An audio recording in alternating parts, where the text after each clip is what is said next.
Hello বন্ধুরা, good morning. কেমন আছো তোমরা সবাই? আমিও ভালো আছি। আজ বৃহস্পতিবার, 10টা বাজে। পুজো সেরেই চলে এলাম রান্নাঘরে।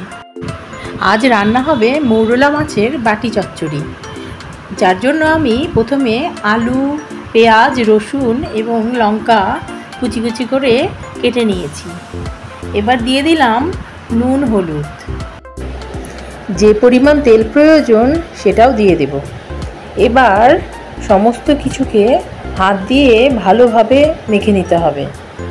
মাখার উপরেই রান্নার টেস্ট ডিপেন্ড করছে।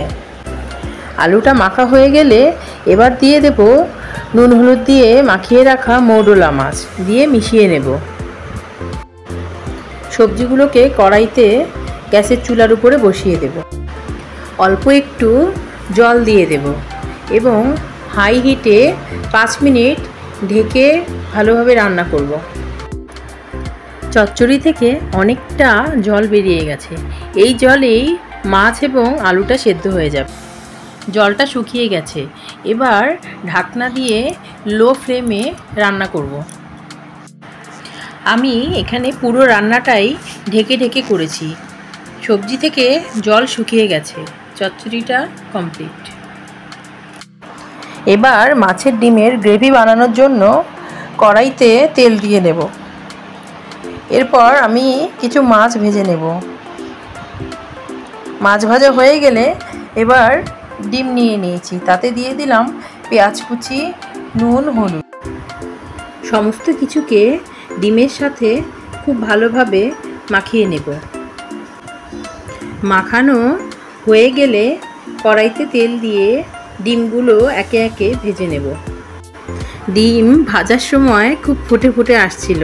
তোমরা ডিম ভাজার সময় অবশ্যই কিছু একটা ঢাকনা নিয়ে নেবে। ডিমগুলো হালকা আছে এপিট ওপিট করে ভেজে নেব। মাছের ডিমের বড়া কার কার খেতে ভালো লাগে জানিও। আমার তো খুব ভালো লাগে। মাছের ডিমের বড়া ভাজা হয়ে গেছে।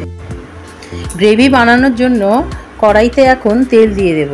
তারপর দিয়ে দেব পেঁয়াজ বাটা, রসুন বাটা, লঙ্কা বাটা এবং দেব হলুদ এবং নুন। এখানে আমি পাকা লঙ্কা ব্যবহার করেছি, শুকনো লঙ্কা নয়, বা কোনো কাশ্মীরি রেড চিলিও আমি ব্যবহার করিনি। মশলাটা হাই হিটে খুব ভালোভাবে কষিয়ে নিতে হবে।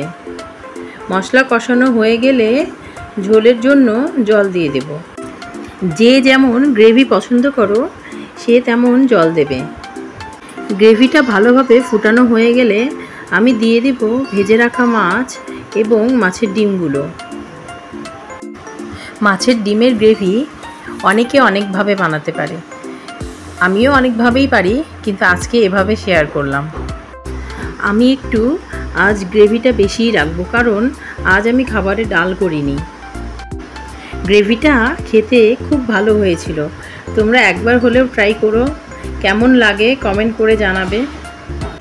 ভালো লাগলে একটা লাইক করে দিও। যদি আমার চ্যানেলটিকে এখনও পর্যন্ত সাবস্ক্রাইব না করে থাকো প্লিজ সাবস্ক্রাইব করে দিও এবং পাশে থেকো সবসময়। তো আজকের মেনু হলো ভাত, তার সাথে করেছি সবজি সেদ্ধ। এখানে আছে মিষ্টি কুমড়া, পেঁপে, পটল, আর আছে মাছ এবং ডিমের মিশিয়ে একসাথে গ্রেভি, মৌরলা মাছের বাটি চচ্চড়ি এবং ঢেঁড়স ভাজা। সবাই ভালো থেকো। দেখা হচ্ছে নেক্সট আরেকটি ব্লগে।